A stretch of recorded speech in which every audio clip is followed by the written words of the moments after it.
Bonjour, Marie-Annick La Palette de Lille. Alors, chose promise, chose due, aujourd'hui je vous parle de lactofermentation. Voilà, on va regarder un petit peu, on va aborder quelques points de la lactofermentation, impossible sur une courte vidéo de cerner le problème. Pour ce aujourd'hui, j'ai voulu vous parler des produits qu'on va utiliser, qu'on peut utiliser, et du matériel. Alors, quels produits, quels légumes peut-on utiliser? J'ai envie de dire, beaucoup de choses sont possibles. Ici, si vous voulez, j'ai des clémentines. Ici, j'ai des carottes.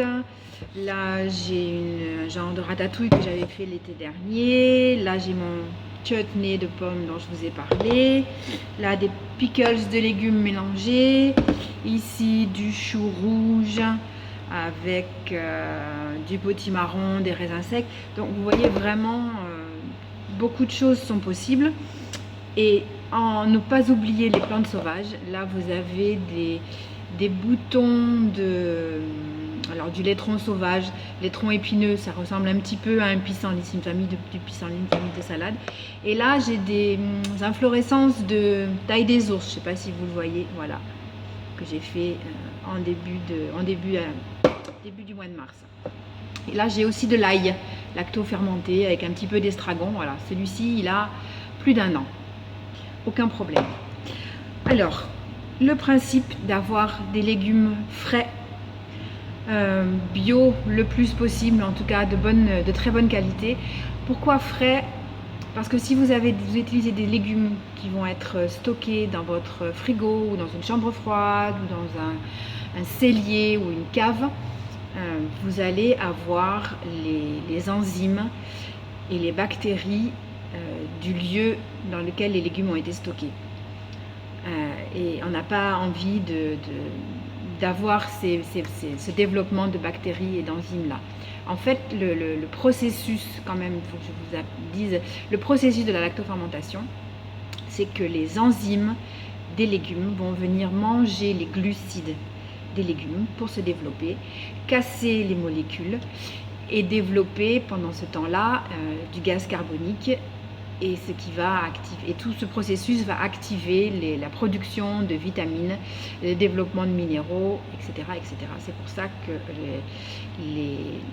les légumes lacto-fermentés sont si intéressants pour notre microbiote et notre système immunitaire. Ce sont ce qu'on appelle des probiotiques naturels. Donc on est dans un monde vivant.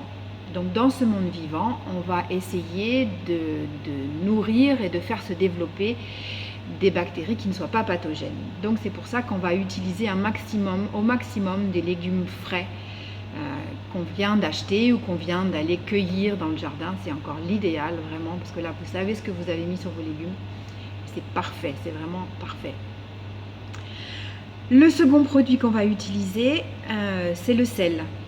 Le sel va permettre la conservation des légumes. Il va venir aider à casser les molécules pour faire sortir l'eau de végétation des légumes. Ça va enclencher le processus de lactofermentation. Alors, le dosage du sel, il faut compter entre 2 et 3% par kilo de légumes ou par litre d'eau utilisée.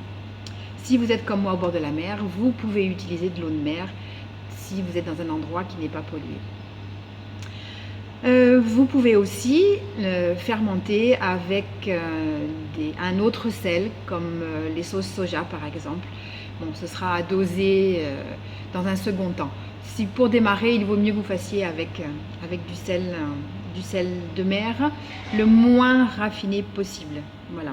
S'il est gris, c'est très bien, c'est exactement ce qu'il vous faut. Et ensuite, le troisième produit, ça va être l'eau.